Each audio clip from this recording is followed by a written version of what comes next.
lorsque M. Sarkozy, animé par son dessein satanique, scabreux et mafieux contre la Libye, contre la Côte d'Ivoire, décide d'assassiner M. Kadhafi, il demande justement l'aide de M. Toumani ATT. Comprenez pourquoi on fait un coup d'État à un président qui a 6 mois de la fin de son mandat et qui a dit « je ne me représente plus ».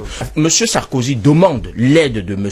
Toumani Touré pour un certain nombre de choses. Demande notamment que, n'est-ce pas, le Mali serve de base arrière. Et que ce soit là qu'on parachute les armes. M. Amani Toumani Touré dit non, je ne veux pas. Je ne peux pas jouer ce rôle. Pourquoi? Parce que le Mali, à l'époque, avait beaucoup bénéficié du soutien de Kadhafi. Toumani Touré il payait les salaires des Maliens. Il refuse. Il dit non, je ne joue pas à ce jeu. Sarkozy, il invite ces Touaregs-là à l'Élysée. Il les reçoit.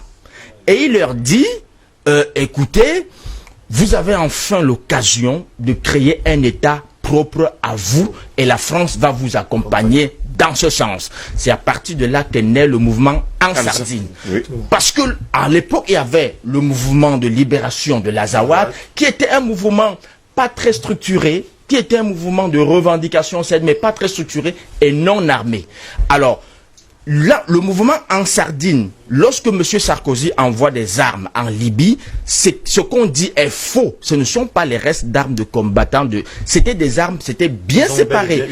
Ils avaient eu une dotation spéciale lorsqu'on a parachuté les armes en Libye. La cargaison, il y avait une cargaison qui était destinée n'est-ce pas, à armer En Sardine, le mouvement Touareg. Il y a les images. Les images sont là. Allons-y rapidement, monsieur, nous allons sortir du débat dans un instant. Et c'est à partir de ce moment que la France, n'est-ce pas, décide de soutenir les mouvements Touareg, après avoir bien sûr... de les équiper avec les pick-up. C'est uniquement... Cette commande était passée pour eux. Il faut qu'on arrête de nous distraire. Le mouvement terroriste, n'est-ce pas, au nord Mali, a été soutenu, encadré, équipé, financé, entraîné par la France. Donc le problème aujourd'hui au Mali a un nom, ça s'appelle la France. Et donc on arrête de nous distraire avec des faux problèmes. Moi en tout cas, je ne viens jamais m'asseoir pour parler des faux problèmes.